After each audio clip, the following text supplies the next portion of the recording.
alors qu'il faisait la promotion de son prochain long-métrage au micro de l'émission On refait la télé sur RTL, Franck Dubosc a révélé ce qui le dérangeait dans sa statue de cire au musée Grévin.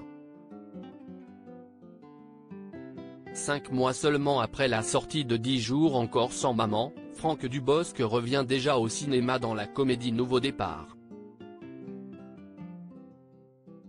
Face à son amie Karine Viard, le comédien incarne Alain, un homme qui partage sa vie avec son épouse Diane, dont il est amoureux comme au premier jour.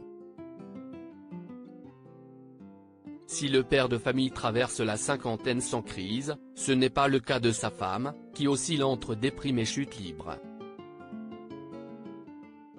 Face à cette situation, il décide de prendre le taureau par les cornes en mettant en place un plan audacieux, quitter sa femme afin de donner un second souffle à son couple.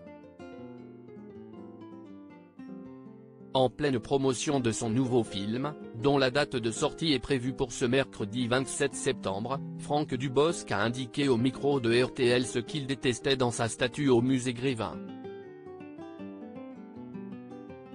Ça ne va pas, ce que Franck Dubosc déteste dans sa statue au musée Grévin. Franck Dubosc était l'invité de Jade et Éric Dussart dans l'émission On refait la télé sur RTL ce samedi 23 septembre 2023. CST en révélant son petit rituel improbable pour écrire ses textes que Franck Dubosc a révélé ce qu'il détestait dans sa statue au musée Grévin. Il y a un gros problème de cheveux sur ma statue. J'ai appelé 3 ou 4 fois déjà, et à chaque fois, je suis obligé de leur dire que ça ne va pas.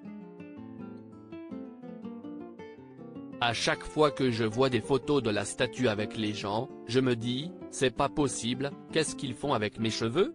Mais c'est ce qui est le plus dur à faire pour une statue, a déclaré le comédien, avant d'évoquer sa statue de cire au Canada, qui ne lui ressemblerait pas. Une statue grandeur nature dans le célèbre musée parisien. C'est au début des années 2010 que Franck Dubosc, fort de ses succès au cinéma, a inauguré sa statue de cire au musée Grévin. Grand humoriste généreux et proche du cœur des Français, Franck Dubosc est résolument une figure emblématique de la scène artistique française, avait déclaré Bernard Pivot, président d'honneur de l'Académie Grévin. Pour cet événement spécial, l'artiste était accompagné de sa femme Danielle, avec qui il a eu ses 2 garçons Raphaël et Milan, et de ses amis, dont le réalisateur Fabien Antoniente et l'humoriste Stéphane Rousseau.